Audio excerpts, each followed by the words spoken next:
Good morning. Good morning. Who's here today?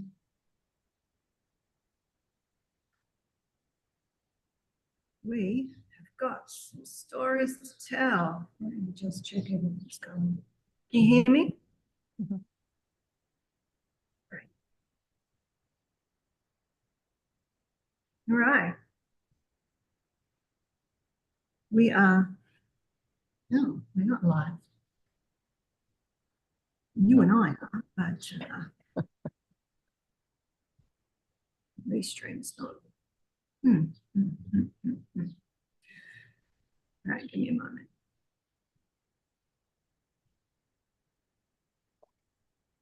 I shall just.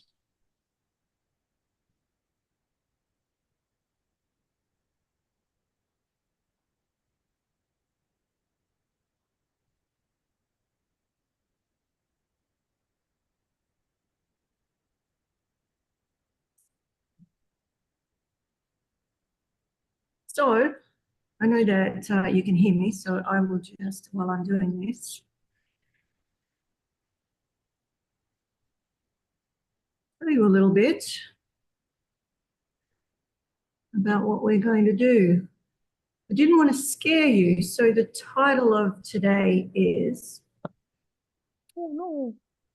The Threads, Tying the Threads. But what we're really talking about is blood. Let me so you can see me while I'm talking, but I'm still trying to navigate this Zoom live stream thing. Oh, it says we're live streaming, but my phone says we're not. So God knows where I'm streaming to. What I'm streaming to. All right. Certainly not streaming to my page. Although I have had a lot of crazy technology stuff going on. Doesn't surprise me. So, as we are in a holy time for some, depending on what you believe, I have done a thread weaving for those of you who may like to know a little bit more about the covenant. Covenant. The covenant fascinated me because I first stumbled across it in like literally a replica of what they were calling the covenant. And I was like, oh, is it some sort of coffin or thing? And there was all the angels around it and the wings around it. Do you know what I'm talking about? Mhm. It's They are. it's a place in UK, and it's also where I saw the nun with the bright blue flowing habit. And I followed her, I stalked her because I was like, there's the mother, because it was the same color. Oh, Emma's there. I'm going to let her in. So I don't know. It says that we're streaming, but I don't think.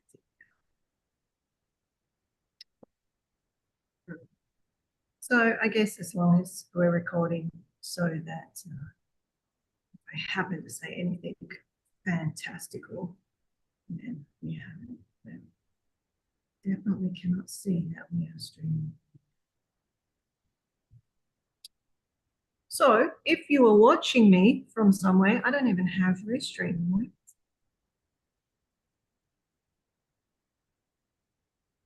Oh, I know why.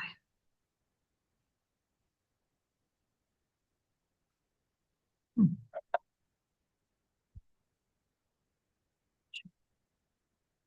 So I've done Restream different today, and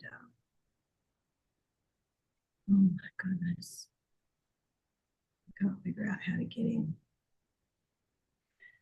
So lucky you're in Inner Circle, so you get to watch me faff around for a bit. It says time to start. Where's the button to press? Oh, in there, maybe. Hmm.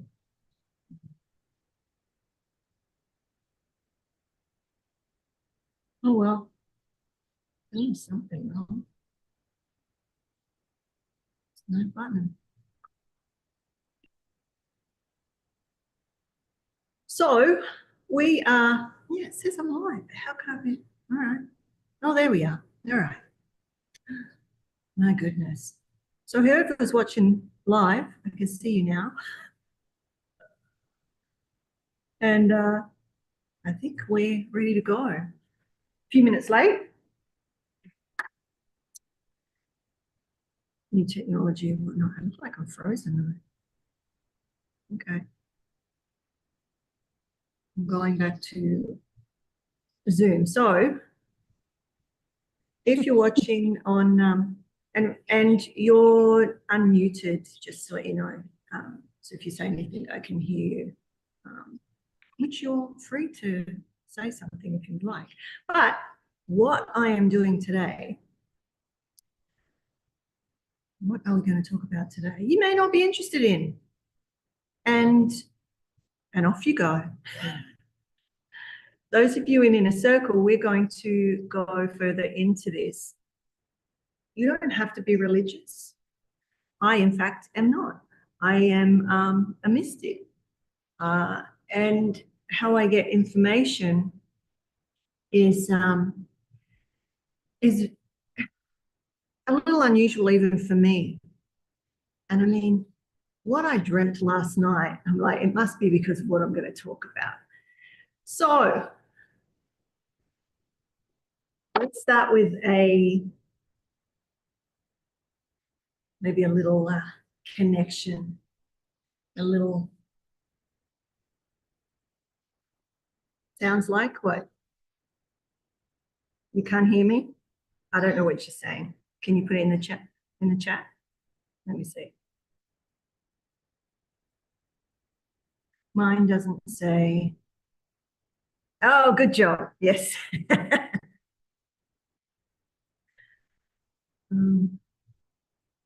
What would I do without you? Eh?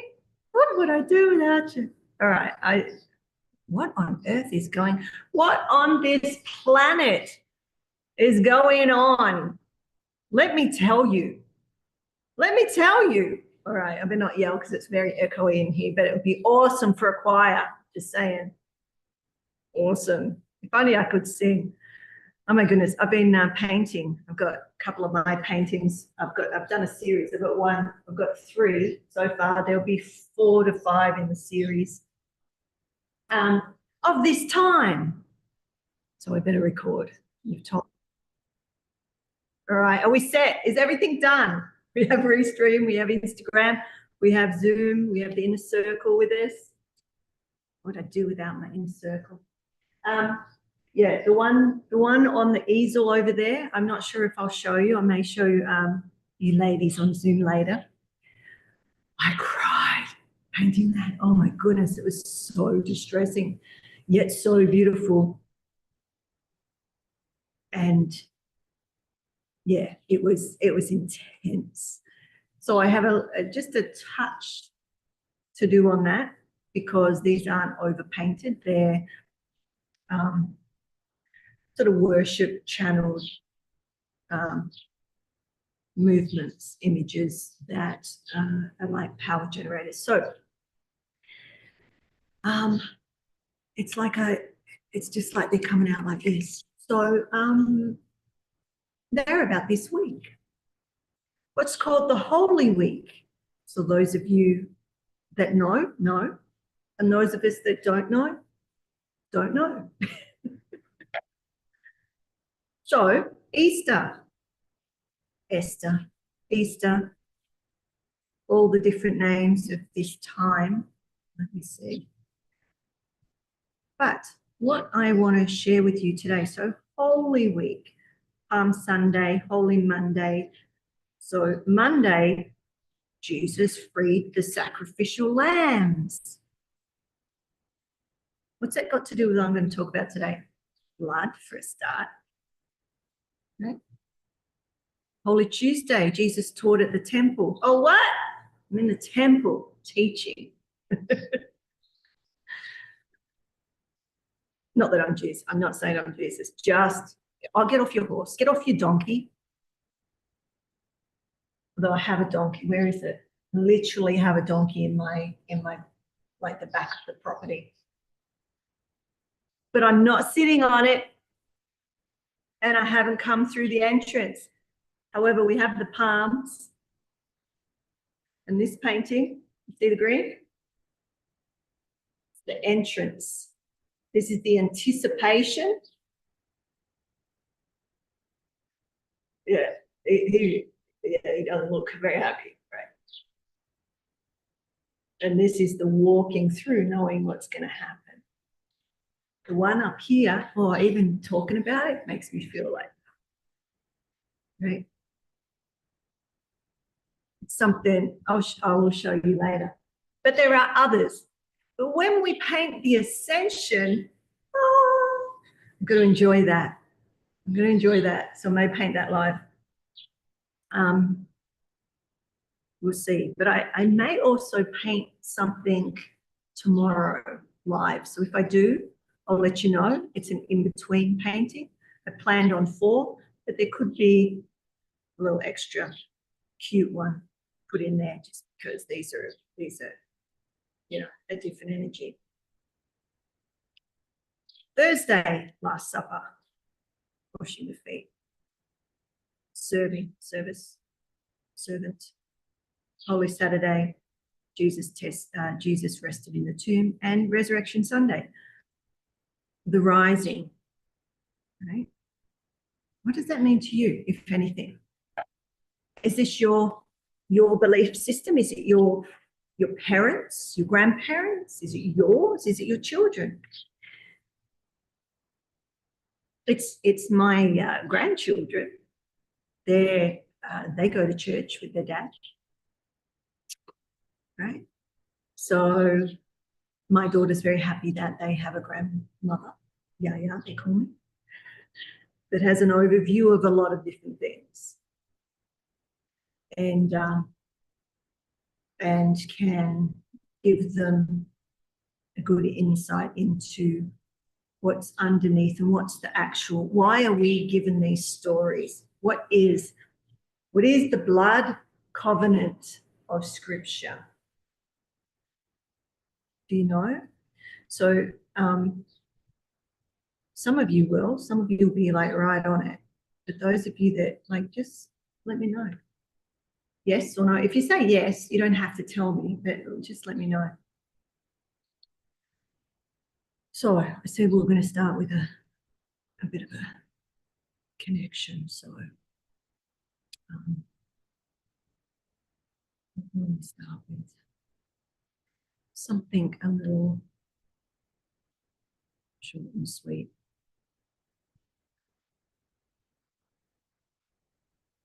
And then we're going to get on to it and how this relates to you, because it can be for everybody. So infinite source of love, we gather in this sacred embrace of your wisdom. Vessels of connection and faith. Faith in what? What's your faith? What do you believe? We gather in the sacred embrace of your wisdom, holy wisdom, seeking to deepen our understanding of the soul's journey.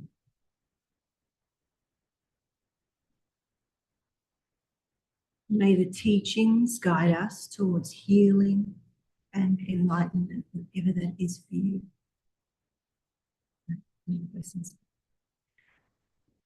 So let's get into this, because we have already wasted, we're not wasted, we've had some fun trying to work out this technology today, because it's all different. Different internet, different computer, different connections. So there's a lot of story to this. I don't know how much to tell, whether you just want the like the mystical bits, or you want my flair. My flair. But I experienced I guess my direct experience of what the covenant is, or the blood, how I was shown was the blood of the Father, the blood of the Father. So hold that, or maybe even write that, blood of the Father. What? Oh my goodness, do I have stories? But let's just stay with this, because this is Abraham, right? Avram. His name was changed to Abraham, father of the nations. And you know, the core, so Islam, so his first son Ishmael, to Sarah, his wife's servant, Egyptian servant, Ishmael went off, and that's where a lot of the Islam or the Arab religions stem for, so they say, right? But Isaac was the baby born to Abraham when he was 100, I believe, 98 to 100, depends what you, so he was an older gentleman. Now, that may not be so spectacular, but Sarah, his wife, I believe was 98 when she gave birth. That is a story. Don't you think? Like the men, but for a woman of 98. So think of that little seed there. Should I spoil? I don't know. Should I spoil the story? Think of a 98-year-old womb. What are the words that would come to you when you think of a 98-year-old womb? You know, no, you're not being disrespectful, just thinking, well, what are we being told? Oh, let's hear my flair. All right, well, you could be. I don't know. All right, so let's place that there, a 98-year-old womb. So maybe just write the word womb, womb, the blood covenants of Scripture, the narrative, the powerful narrative of the threads that reveal God's redemptive plan, or the beloved's redemptive plan, or unconditional love's redemptive plan. But this is a particular story with a particular thread. So let's trace this connection between Abraham, Moses, and Jesus. Now, I really wanted to put Esther in there, and I may, but right now, due to time, in fact, this painting here was Esther, the female savior of the Jewish people. And some of you in the inner circle know about Queen Esther and how she became queen, and it's a pretty miraculous story mystically, and it links to this. It links to this. So you could put her in just before Jesus with this blood covenant. Oh, I should be a preacher. What? I am a minister. All right. So we have Abraham and the ram. So the blood covenant through the scriptures. We have Abraham and the ram. Yeah. Do you know that story? It's a pretty, I think most people, even if you're not Christian, would know the ram. So I'll give you a little snapshot.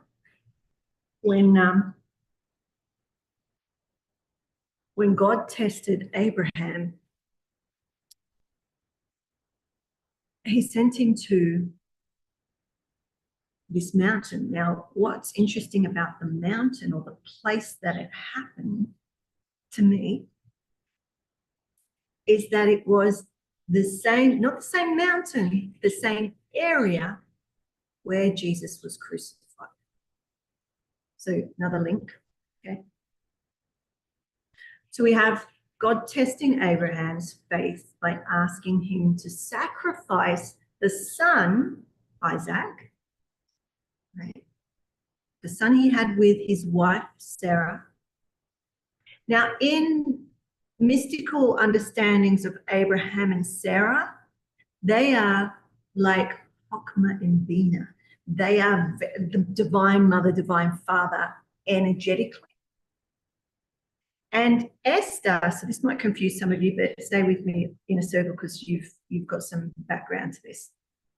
Esther is because in the mystical understandings, there's no time, space. So we could say, well, who came first? It's the energy. Because they're all basically taking us through a way of life, if we choose, that will support the conscious evolution of humanity, right? The return of Christ consciousness, some might say. So we have this belief and faith. What's the belief? What's the faith? So God ultimately provides the ram. So I'm telling this less dramatically, but maybe I'll add my drama. So, you know, Abraham goes up there, Isaac's going up there too. He's sort of like, what's going on? He trusts his dad. You know, they get the wood, they get the fire ready, but there's no sacrifice. There's no lamb. There's no beast. Well, they actually call it an innocent blood, right? So blood sacrifice, animal sacrifice. Some cultures back in the day had human sacrifice, right? So this is about sacrifice. This is about, to write this down, substitute sacrifice. Substituting sacrifice. Okay. So, yes, the ram was ultimately caught, you know, as Abraham has the knife in his hand. So it says the angels say, Abraham, Abraham. He said his name twice. There's very few passages where somebody's name is used twice. There's about, I think, five or six passages. I don't know, Google it. Right? And he stopped and he noticed, he heard the ram there. So the substitutionary blood sacrifice preserved Isaac's life. And that's becomes an established pattern. Innocent blood shed in place of the ones or the one that may be to be sacrificed. So I don't know how much more of that story you want, but that's the gist of it, okay? So I'm just giving you a little, because regardless of whether you're, you know, well, Abraham is the father of, let me see, my notes, father of the nations, 12 tribes, Jewish, Christian, Islam recognize him as the first prophet, okay? So a lot of people around the globe are connected to this story, this happening. He's a prophet. First prophet for a lot of people. And actually going back, because I never learnt about Abraham and how he came into my life was so unusual, but it's a story for another day. But I don't get to tell these stories that often. You know, no one wants to hear. Let's just face it. So he came in and he showed me the first time that I knew about Abraham. He was showing me the connection of the twins all through the lineages. Story for another time, but just make that placement that it was a similar story down through the times. Oh, and now he's showing me about the blood covenant and how the similarities down the times, right? A particular thread, but there's many threads in that main thread. And they go out and they touch all, thousands of other people. Moses and the covenant. So Moses, or the Mosaic covenant, was sealed with blood also. But there was this, so what do I want to tell you about that? The short few little things I've got written down is not what's coming in right now. Moses, so think about this. We've got the enslaved people in Egypt, right? And Moses, who was Jewish, but floated down the river to save his life, and he was plucked out of the river by the Pharaoh's daughter, the princess. I call her a princess. And raised in the kingdom. So think about the mentality of, there's lots of ways to think about this, but I'm trying to relate it to your everyday life, right? So I'm going to pull it together. You are enslaved for many generations, hundreds of years, in fact, right? Generation after generation. There's a certain way of knowing, a belief and conditioning. And the beliefs and conditioning that you're in will not or cannot take you out of that. And you think about that famous quote of, I think, Einstein, the mind that got you into the situation isn't the mind that can get you out of it. I'm making it up myself, but something like that. Do you know that saying? Like the thought pattern that got you into a situation is not the thought pattern that can get you out of the situation. So what I found interesting is that Moses was from the outside. Did you get me? Whoops, I just lost connection here. All right. So that's just another side note, that he wasn't fully part of the, Egyptian way, right? And he wasn't fully part of, he was sort of able to see from a different perspective, one might say.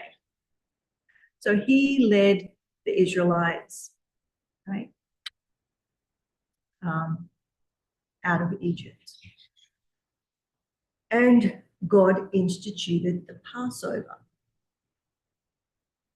requiring blood on the doorposts or the frame, okay, in the place of, again, the creed, or, for the firstborn of the family to be killed. And there's other stuff in there too, right? But it's to do with the blood on the doorpost, right? Putting the blood on the doorpost in substitute for the sacrifice of the first son.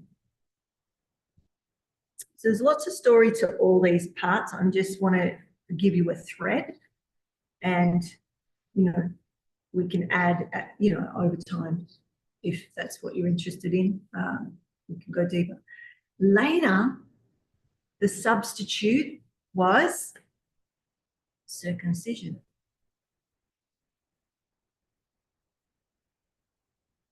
Circumcision established or served as a blood sign of covenant membership. Okay. Now, let's just throw in Esther because, you know, I have a connection with her that I feel like I have to mention her anytime I have the opportunity. Her uncle, Mordecai held the spark of Moses within him. So in those traditions, they believed, and some still do today, that every generation there's that spark of Moses comes in. Mordecai apparently had that, and that was Esther's uncle. Now, Esther's mother and father died when she was very, very young, a baby, and Mordecai raised her. And there's so much in this story, but just to throw you a few little threads, Mordecai was her uncle, but became her father and also nursed her from his breast. So her mother, and then later married her. All the information in there is so mystically magnificent. Again, for another day, but just to, like, these stories are not just stories. They are keys and ways of understanding when you're with it, when you're with the energy. It's not just looking at the black on the white.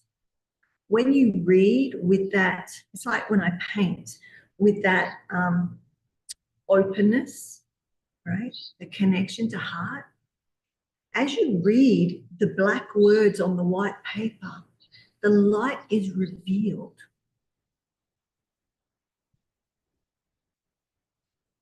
Right? Have you experienced that? Or when you've read something that you have a connection to, there's a revelation, there's a revealing of the light.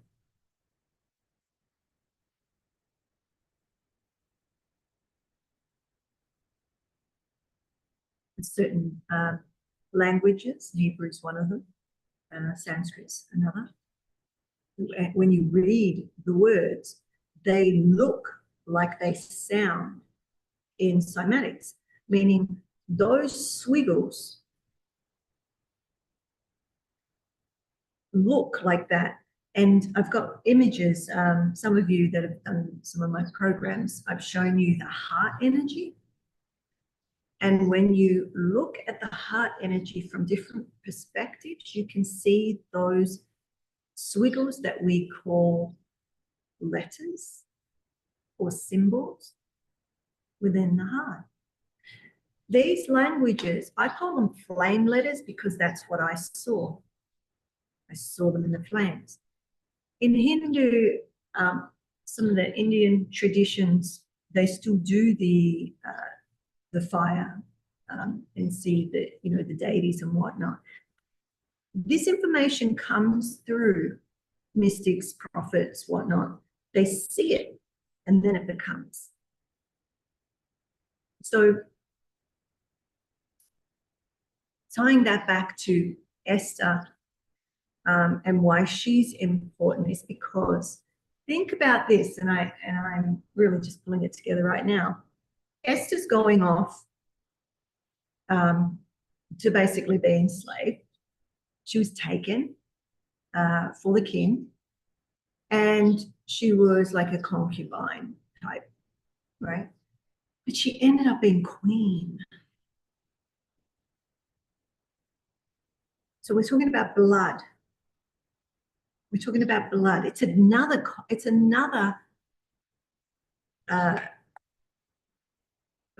what do you call it? Another covenant. And it was where the last open miracles happened, was when, in that time of Esther and what she did when she entered that inner sanctum. In the story, it says the king's inner sanctum, right? The inner throne room. Mystically, it's got nothing to do with the material world. Right? And she went saying, you know the song, if I perish, I perish, let it be. This painting is Jesus, but it started off as Esther. And those eyes, and that so much of me wanted to make them, pretty, right? I sort of wanted to make them pretty. But the eyes tell you that he knew what he was going to. This one knew, this one walked, and this one on the is the crucifixion, right? But he's still alive. Okay. So imagine knowing Esther and Jesus, knowing what they had to do and walking. So that's why there's I feel that's why there's a connection for me between Esther and Jesus, because Esther was the last of the open miracles. It was where the spark of light was able to come into all of us. Right? And then later, we have Jesus. Jesus became the ultimate blood sacrifice. Why? Do you know?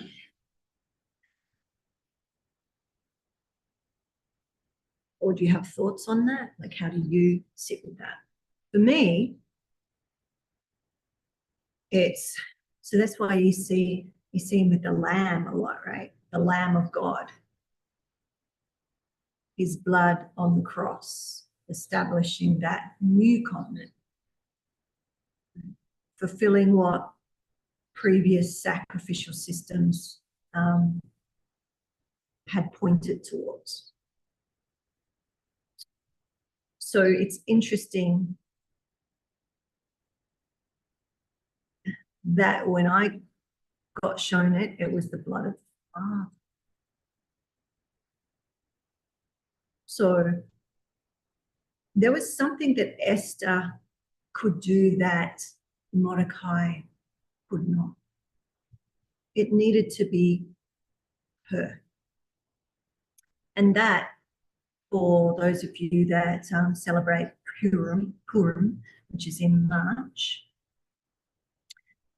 that what they eat, what they fast, and then they eat is around Esther preparing for. So think of it like that could have been her last supper. You see? So the Purim feast, they say, is the only celebration or ritual that will remain when there's the return of the Messiah or the Messianic times, right? Why? Because it's a celebration of the coming of, and every other ritual is about working towards it and all of that sort of stuff. In a nutshell, that's very, very, very naive, right? But I'm just trying to give you the thread. Can you see a thread for yourself yet, or is it still very vague? Can you see the thread between there's the blood, there's covenant with God, all these generations and what they had to do, or what they believed they had to do. So for me, I look at these things because I feel the energy. I feel these different times, and they're not my religion. It's important for me to get this across. And I'm just thinking, why? I don't even know fully why. It just is this, that if all of us are living out the energies of the past. Right? we could say the ancestral woundings, but also the ancestral celebrations and miracles. It's still in us. We're still part of that. Our cells, our cellular systems. When I sat in front of this crucifixion picture, even talking about it, I feel it in my stomach. And, you know, I was contemplating it this morning. Is it purely just compassion for humanity that somebody, when you see it, you'll understand, because he looks like he's been beaten and bashed and terrorized. And it's like, so sitting in front of that for those hours, it's a lot. It's a lot, right? So I'm asking you to not believe me and not do what I say, but to be open to, okay, there are times in the day and your week and your year and your life where energies come in and you don't know what's going on. And it might be a little thread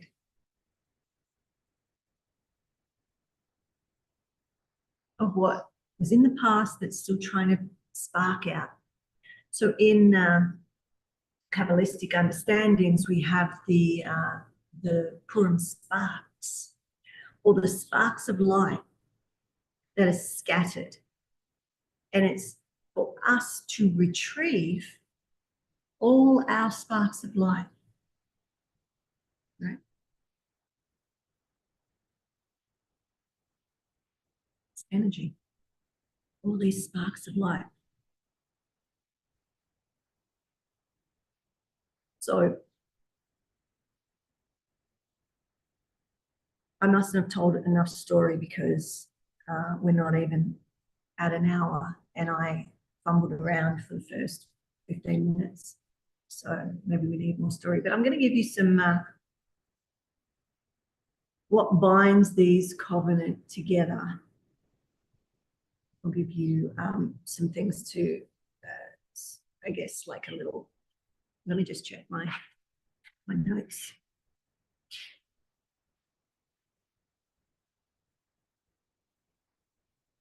Oh, there's something about placing blood on the wood, placing flesh on the wood, blood on the wood. Interesting contemplation. So, trust. So I've written here, trust equals little details. When you trust, Abraham trusted. Oh, here we go. Now I'm getting to my stories. Trust. Abraham trusted. He didn't have a resurrection story like people who knew about the resurrection of Lazarus or the resurrection of Jesus. Abraham didn't have that. Or did he? What did I start with? I asked you. It's the second thing I asked to write down. About the womb. So women that can't have babies, and this is a little archaic, but it's what it says in a lot of the texts. So women that are barren, it's said they have a dead womb. It's not what I say, it's what's, it's what's being said. So if we look at that in relation to the blood of the covenant and resurrection, Isaac was resurrected. He was born from parents in their late 90s and hundreds, from a barren womb.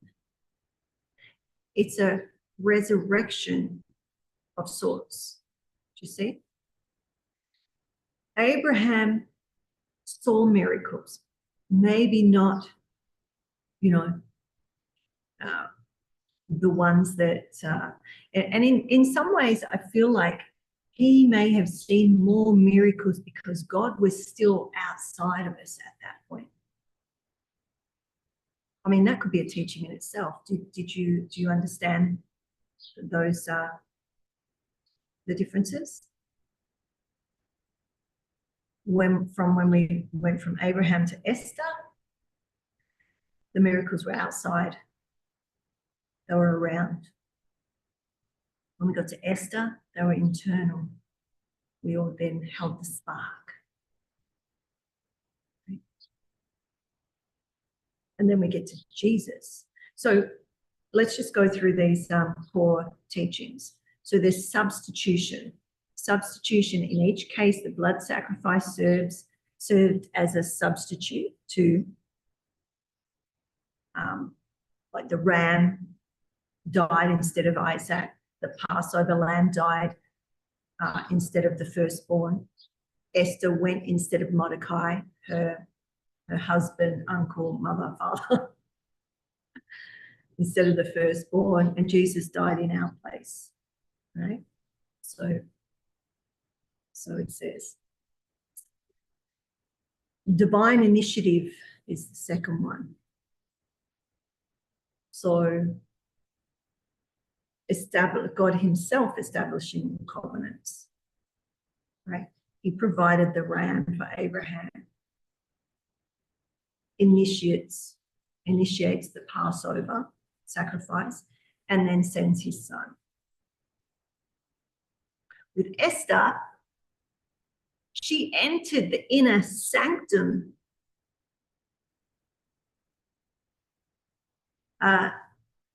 Hesperos was the king, but on the other side, it was the beloved. Right? These characters have a front and back, a light and dark. So when she entered the inner sanctum of the king, the actual king, right, the physical palace, no one was able to do that. They would be killed.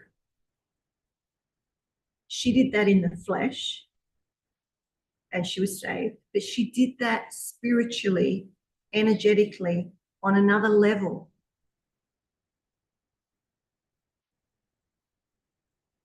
So the third one is faith.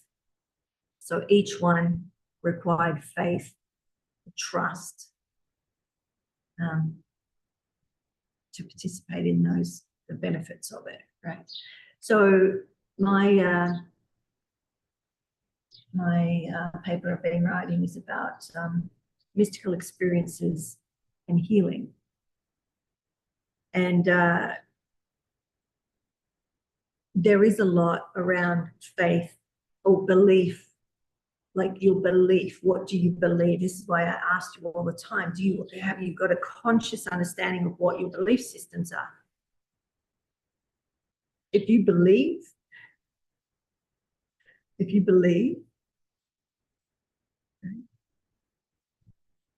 so for me, it's finding the thread.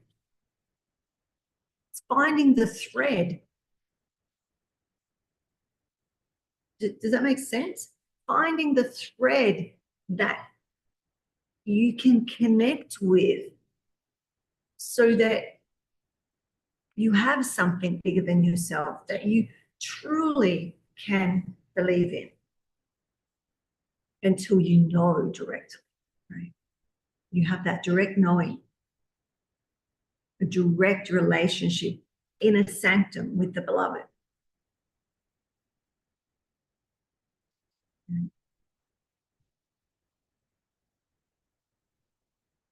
So I want to go on about that, but I'm going to get on to the next one. Revelation, progressive revelation.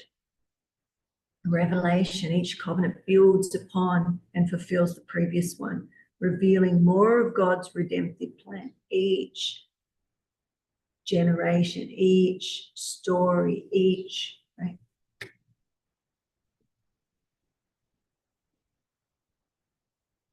was so interesting. I've told this story before, but many years ago now, I'm going to say it, you know, I'm going to say it. You either are on here or you're not. You have your freedom to stay and listen or to go. I've had many deities come and over many years, like, and from all different cultures, traditions, and whatnot. Jesus was one of the last. And it was a few months, and I think you in the inner circle have heard some of this story, but it's added to what I've just spoken about. It's interesting because it's what brought my awareness to the covenant. So I had come across it in the UK, but I thought it was like a coffin. I had no idea. I never, you know, I'm not learned in these things. How I get my information is through the energies, through the you know, through my connection, whatever. I don't know. Anyway, Jesus came in, and it was a few months after that that my uncle died at Easter. And he came back to life. He was resurrected. And the interesting thing about that was when I called the hospital, and because it was just before, it was around COVID was starting to come in, but still, you know, where we lived, we locked down the whole state, so we didn't let anybody in or out. So so it just seemed like normal times, really. So I called the hospital, and the nurse says, she said something about his name, and for some reason I said, oh yeah, he's my uncle, my dad's twin brother, mirror image twin brother. And she goes, oh, so you have his DNA. And I was like, what? She said, yeah, you would have, he'd be like your father. You'd have the same DNA because it's from the same egg. So talking about the blood of the father, right? And through that time was what was revealed to me. There was revelation after revelation. And that's when I enrolled at university and metaphysics. And part of that was the opportunity to get my my ministry, my anointing, whatever you want to call it. And I did that, and yeah, I am now a minister. I'm a minister of unconditional love, but I'm also a reverend in metaphysics, metaphysical science. But that all came from this blood story, this line. And there's so much more to it. I have millions of stories, but all right, let's wrap it up with. So we have that progressive revelation, and then the blood as the seal. So in scripture, blood consistently represents life and serves as a binding agent. And it's a binding agent of covenant relationships with God and humanity. So the blood covenant thread culminates in Jesus, whose sacrifice was once and for all, establishing the eternal covenant that no longer requires repeated animal sacrifices. Hence, if we go back to the beginning, where I said through Holy Week, he let the sacrificial animals go and cleaned the temple. That was on Monday. And today, then he starts to teach.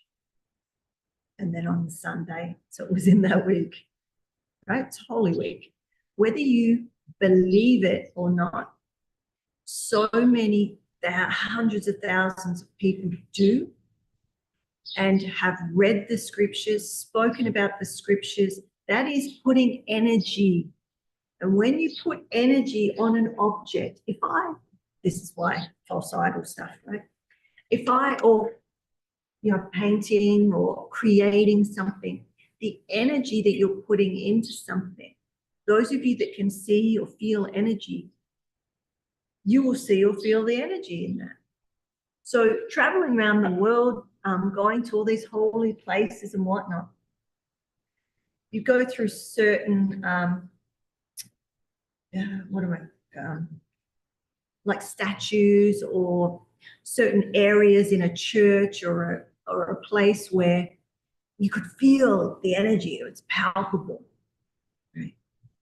I stood in front of the Black Madonna in, there's numerous Black Madonnas in France, but the one that in Chartres, apparently it's not Chartres, it's Chartres, because Chartres means something you don't want to say, apparently in French, I don't know. But I stood in front of her and they painted her fair skin, blue-eyed and blonde hair when she was a Black Madonna, but she still had the energy of the Black Madonna. I stood in front of her for 5 hours and painted her. And when I walked out of that church, I thought I was going to die. I'm not kidding you. Oh my goodness, the energy of that. I was like, oh. In fact, I probably did. Some aspect of me did. Why was I telling you that? Oh, because when you're in front, and I was watching all these hundreds of people coming and going, praying, crying, on their knees, begging, all the rest of it. The energy that's in these places and on these statues, and even out in nature, you can feel it. It doesn't have to be a big thing. It could be a particular rock that people go and touch, or whatever it is. But you can see the movement of the energy because so place that. This is what I'm getting at. The energy is there, right? So if you can find the thread for you, Actually, on Friday in the morning, I know for Cloud Odyssey we've got a class in the afternoon, but I'm going to do a sermon type thing about Friday, or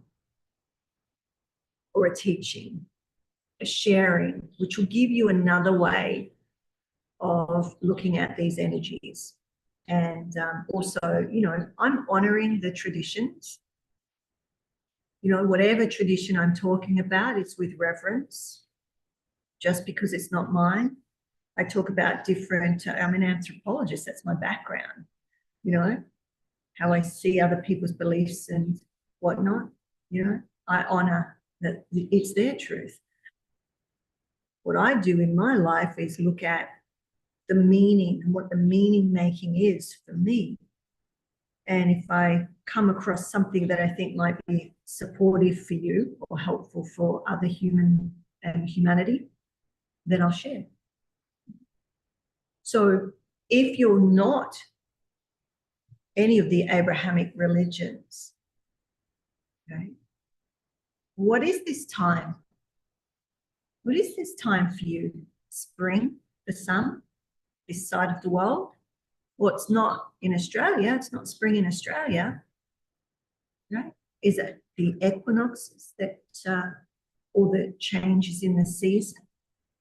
Is it what happens every day? I mean, that would be beautiful if we were that conscious, waking in the morning, the rise of the sun, going through the cycle, sunset, the moon, to the first star in the morning sky, which is again connected to Esther in that religion, that the connection between the moon and the sun, the dance of the light and the dark, the masculine and the feminine. And so that first morning star is like a connection between the night and the day, because there's a star in the day, in the morning sky, right? That's the bridge in that way of thinking. So, all right, where are we at? We've done about 45 minutes, and I could go on and on, but I think we might wrap up and just see what Inner Circle wants to do. I'm just looking at my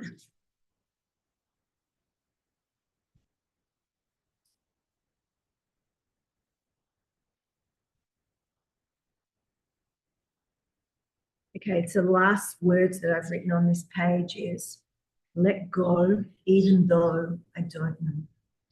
Let go even though I don't know. Abraham had to let go. But he said, let's go, let's go. God, let's go. I don't know, but let's go. Right? They all were saying, think about how petrified Moses, the stories of Moses. I mean, imagine what might have been going through his head when he was told what he had to do. And apparently he had a speech impediment. He stuttered, he couldn't speak well growing up and whatnot. And he was to lead all these people. What's yours? What's holding you back? Why aren't you saying let go? Let's go. Let go, let's go. What is it in this moment? It might be letting go of your fear around public speaking, letting go around your fear of showing up perfect, your fear of technology not working, all that. That's mine all the time. And I just accept, oh, well, if it works well today, woohoo, that'll be good. But if it doesn't, I'm like, well, I'm still showing up. I've let it go. I've let it go. So I guess that could be a nice one, a nice lesson for today to just go, what are we letting go of? Right? So whatever you believe in, whatever, even the flow, I mean, I'm very much on the lunar calendar, right? The flow of the seasonal times, day and night, right? The seasons, not the seasons that people have told me about, but how I see and feel those seasons. In Australia, there are 6 seasons with the First Nations people. Okay, it's like, and in India as well, I believe. So there's all these different beliefs and ways of knowing the world. Find what feels okay for you to be able to go, okay, I'm going to believe in something enough that I can let go of what's holding me. The belief and conditioning patterns of the past that have held you enslaved in exile in your own life. Let go and let's go. Let's go. And whatever, as Esther says, this is a bit full on, but if I perish, I perish. Let it be. That sacrifice. That's what Jesus said. On Friday, well, I don't want to ruin my teaching for Friday. I'll tell you what he says on Friday. And then we'll share what you can do in your own life, regardless of whether you believe in, these texts or this history or these religions. Okay. So I purposely mentioned many different ways of knowing so that you could still get the teaching. So that's my, I was going to say that's my prayer, but that's my want for this moment.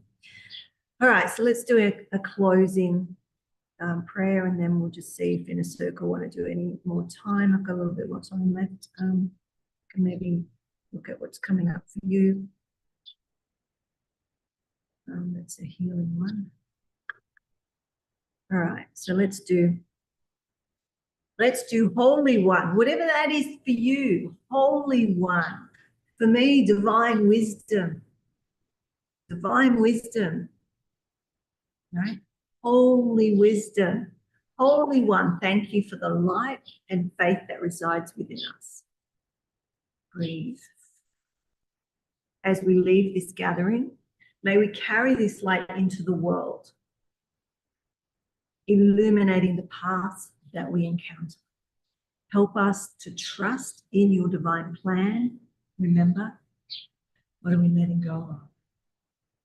I mean, you know, if you don't believe in God, believe in unconditional love, right? The all and the no thing. Your divine plan and the healing power of our belief. We know the healing power. There's science to it, the healing power of belief. So what do you believe? What do you believe? And let go even though you don't know.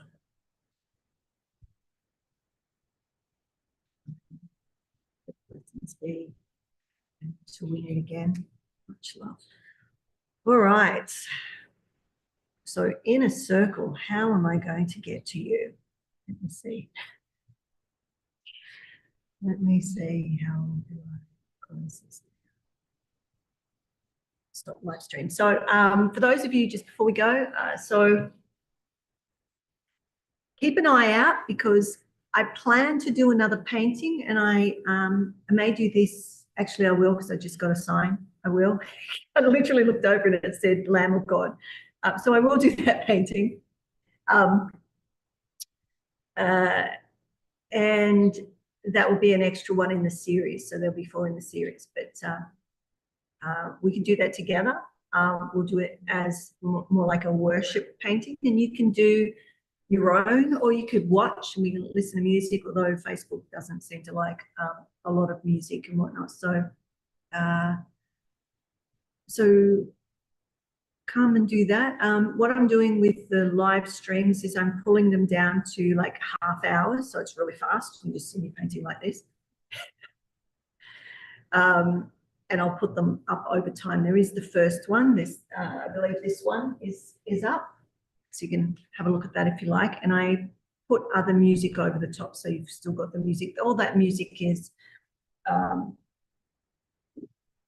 the words, the lyrics written by Eric and I. So most of those ones I think are my ones, but there's a few Unconditional Love ones that I think he put in there. So, and then on Friday, I'll do a teaching on Final Friday, right?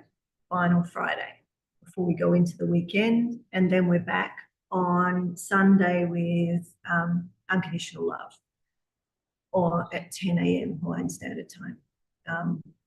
So if you want to join any of those, just whatever page you're watching from, you should be able to do that.